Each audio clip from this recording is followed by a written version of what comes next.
The first thing that struck the Ukrainian reconnaissance officer was not what he saw through the thermal optic, it was what he did not see. No engine heat behind the Russian forward trace. No glow from generators where command nodes should have been radiating warmth into the cold November air. No movement on the secondary supply tracks that should have been alive with rotation traffic at that hour. The forward Russian positions were exactly where the map said they would be. Everything behind them, for kilometers, had gone quiet in a way that quiet should not go in an active sector. He reported it up, and somewhere in a command post south of Kupiansk, a Ukrainian colonel made a decision that the silence was not a trap. It was an invitation. Within 72 hours, Ukrainian mechanized elements would push 80 kilometers into terrain that the Russian Western grouping had spent 14 months reinforcing. And the analysts who study this war for a living, the ones who pride themselves on never being surprised, would spend the following week trying to explain how a defensive system, measured in divisions, had failed in measured in hours.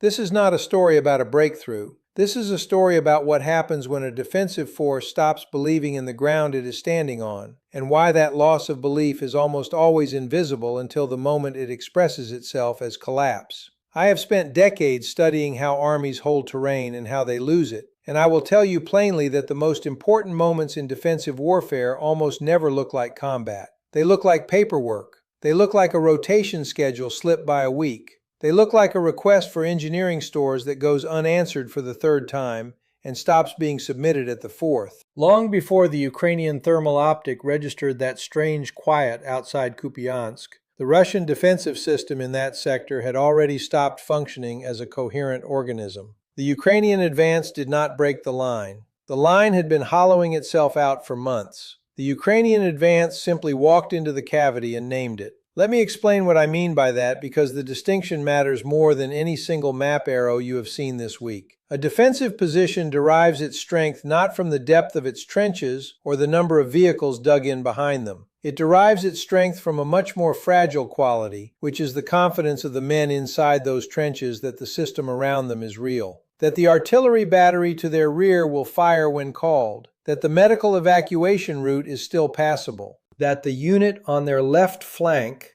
is the unit the map says is on their left flank, and not a paper formation whose actual strength is 1/4 of what the staff report claims.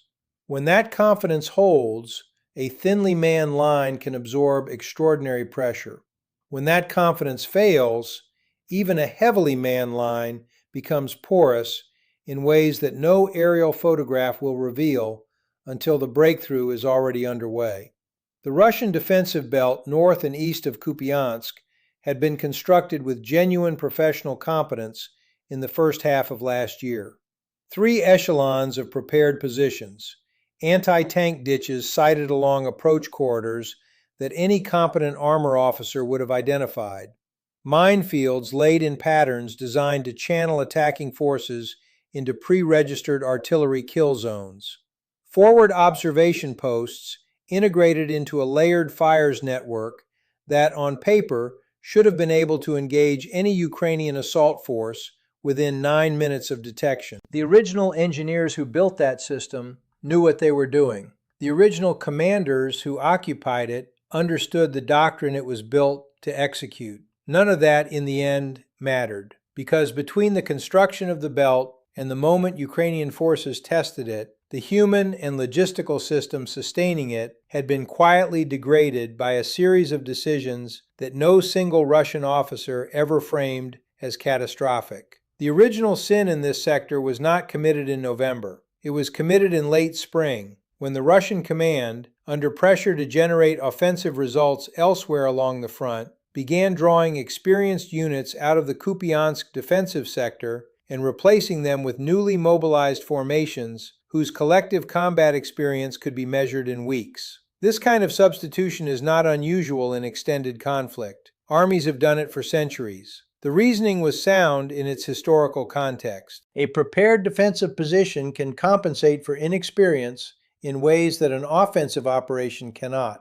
The terrain does the work that the soldier has not yet learned to do. Hold the line, the thinking went, and let the veterans generate forward pressure where forward pressure is required. That logic has held for most of military history. It just no longer holds the way it once did, and I will tell you why. Modern defensive warfare is not a matter of standing still and shooting at what approaches you. It is a matter of executing a continuous cycle of reconnaissance, target identification, counter-battery fire, drone interdiction, electronic warfare adaptation, and supply rotation under sustained pressure. Each of those tasks demands not just training but institutional memory. The lance corporal who knows that the third culvert on the eastern approach floods after 2 days of rain. The battery sergeant who knows which of his guns has a barrel near the end of its service life and adjusts his fire mission allocation accordingly. The signaler who knows that the relay on the northern ridge drops out at certain temperatures and routes traffic around it without being told. None of that knowledge is written down.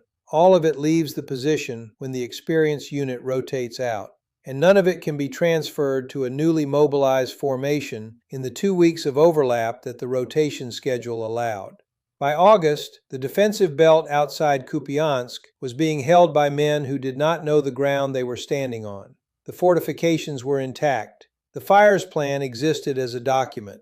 The integration of those fortifications and that fires plan with the actual human beings expected to execute them had been broken without anyone formally acknowledging that it had been broken, and the conditions around them were closing in ways that compounded the problem. Ukrainian deep strikes against Russian rear area logistics had been systematically degrading the supply rotation since midsummer. Not in the headline-grabbing way that a destroyed ammunition depot announces itself, but in the slower, attritional way that matters more. A fuel point hit here, a railhead disrupted there, a bridge over the Oskil tributary network damaged badly enough that resupply convoys had to add 90 minutes to every round trip. None of these strikes alone determined the outcome. Together, they produced a defensive sector where forward positions were running on roughly 60% of their authorized consumption rates for ammunition, fuel, and engineering stores by mid-October. Men in trenches who know they are being rationed begin to ration their own willingness to fight.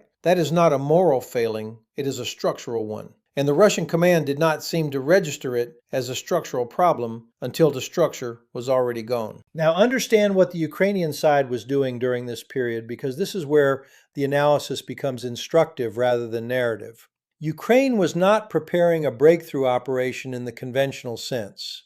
It was preparing a probe operation with breakthrough optionality. There is a critical difference. A breakthrough operation commits force to a specific axis and accepts the cost of that commitment, regardless of what is found on the other side.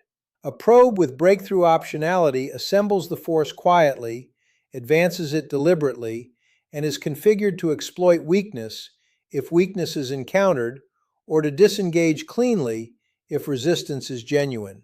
That construction requires patience that conventional offensive doctrine often discourages, because it accepts the possibility of not attacking at all if conditions do not warrant it. The Ukrainian command staged 8 reinforced battalion tactical groupings in dispersed assembly areas south and west of the Oskil River over a period of 6 weeks, fed by a logistics tail that was deliberately camouflaged as routine rotation traffic. The Russian intelligence picture of the sector did register an increased Ukrainian presence. It did not register the operational character of that presence, because the presence was designed to look like something other than what it was. When the order came on the morning of the 17th, the Ukrainian advance did not begin with the kind of preparatory artillery fires that traditionally announce a major offensive. It began with reconnaissance elements moving forward across multiple axes simultaneously, configured to find resistance rather than to overcome it. This is the part the analysts missed in their initial assessments. The Ukrainian forces were not attacking the line, they were measuring it. Where they found genuine resistance, they fixed it in place with minimal force and bypassed it. Where they found the soft hollow that had developed behind the forward Russian trace, they accelerated through it. The first 12 hours of the operation were not a battle, they were a survey. By the time the Russian command in the sector understood that what was happening was not a series of local probes, but a coordinated penetration along 3 separate axes, Those axes had already converged 30 kilometers behind what the maps were still calling the front line. And the Russian response, when it came, was tactically coherent in the way that doomed responses often are. The reserve formations were activated within the doctrinal window. The fires were called.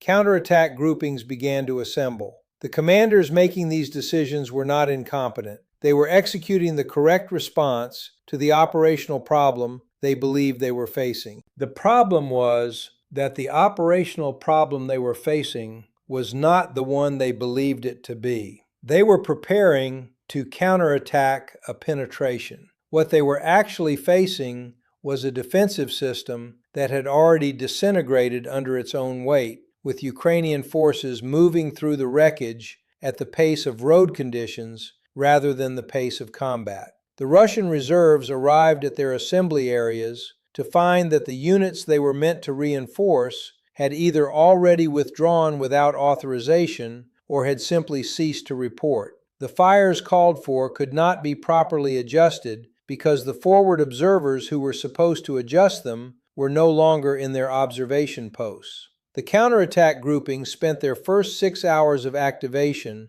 trying to establish a coherent picture of where the front actually was. And that 6 hours was the difference between an operational defeat and a strategic one. This is what I mean when I tell my students that command derives its power from two qualities working together, information and authority, and that the loss of either makes the other meaningless. The Russian commanders in this sector retained their authority throughout the operation. Their orders were issued, transmitted, and received. What they lost, somewhere in the months before the 17th, and decisively in the first 12 hours after it, was their information. They were issuing authoritative instructions based on a defensive picture that no longer matched the ground. Authority without accurate information does not produce coherent action. It produces displacement activity that looks like response and accomplishes nothing. The reserves moved, the fires were called, the reports flowed up the chain of command.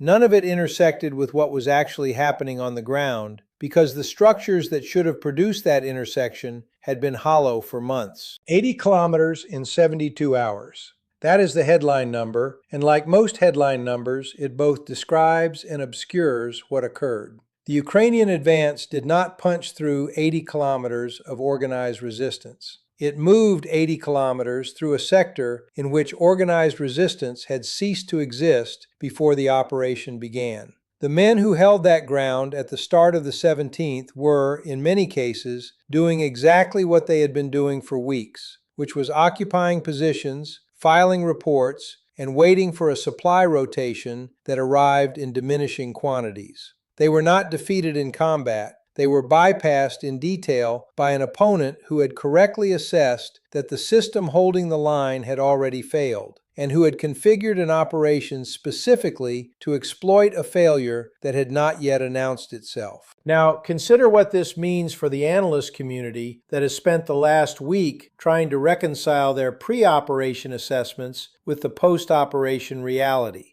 The assessments were not wrong about the equipment present in the sector. They were not wrong about the fortifications. They were not even substantially wrong about the personnel strengths on the Russian side, which were broadly in line with what was reported. What they were wrong about was the operational character of those personnel and those fortifications. A defensive belt is not the sum of its trenches and its soldiers. It is the coherent functioning of those trenches and soldiers as a system. And operational coherence is the one variable that traditional intelligence collection methods have always struggled to measure, because it does not show up in satellite imagery and it does not show up in signals intelligence in the form of decisive indicators until the moment it has already collapsed. The analysts were not shocked because they failed to count vehicles. They were shocked because they had been counting the wrong things. And this is the strategic lesson I want serious students of this war to take away from Kupiansk, because it will matter in conflicts that have not yet started. The defensive collapse that produced an 80-kilometer Ukrainian advance was not produced by Ukrainian capability alone. It was produced by the slow, undocumented decay of a defensive system whose external indicators remained largely intact until the very end. The men were still in the trenches. The vehicles were still in the revetments. The map still showed 3 echelons of prepared positions. None of that mattered, because the connective tissue between those visible elements had been quietly necrotizing for months, and the only indicator of that necrosis was the kind of subtle pattern shift, a request not submitted, a rotation not completed, a fires plan not exercised, that no overhead asset will ever capture. The Russian command faced a cruel geometry in those 72 hours. Commit the reserves forward into a fluid situation they did not understand, and watch those reserves be enveloped piecemeal. Hold the reserves back and consolidate a new defensive line at depth, and concede the 80 kilometers without contesting them. Neither option restored the one thing the defensive system had already lost, which was the coherent linkage between command authority and ground reality. They chose elements of both, which is what commanders usually choose when they understand that all available options are bad, and the result was the worst of both outcomes. The reserves were committed in fragments, the new line was established late and shallow, and the operational initiative passed to the Ukrainian side at a scale that the Russian Western grouping will spend months trying to recover. So what am I asking you to take away from this? Not that Ukraine has won the war, not that Russia is collapsing. The strategic picture is more complex than any single operation can resolve, and anyone who tells you otherwise is selling you something other than analysis. What I am asking you to take away is this. The defensive systems that armies build to hold ground in modern conflict are not the physical objects you can see in imagery. They are the human and logistical networks that animate those objects, and those networks can fail in ways that remain invisible until the failure expresses itself as catastrophe. The Russian sector at Kupiansk did not fall because Ukrainian forces were dramatically superior in equipment or numbers at the point of attack. It fell because the system holding it had been quietly dying for half a year, and the only people in a position to recognize that death were the men inside the system itself, whose reports were either not honest, not heard, or not understood. How many other sectors along this front are in the same condition tonight? How many defensive systems in other conflicts, in armies that have not yet been tested, are accumulating the same kind of invisible decay while their external indicators remain reassuring? And what does it mean for the way we build, assess, and sustain defensive forces in the era ahead, when the variables that actually determine whether ground will be held are precisely the variables our intelligence systems are least equipped to measure? 80 kilometers in 72 hours is not the lesson. The lesson is what those 80 kilometers reveal about how little we still understand of the difference between a defensive line that exists and a defensive line that works. And until we close that gap, every map you see, every assessment you read, every confident statement about who holds what ground in which sector is being made on a foundation we have just been shown is far less solid than we wanted to believe.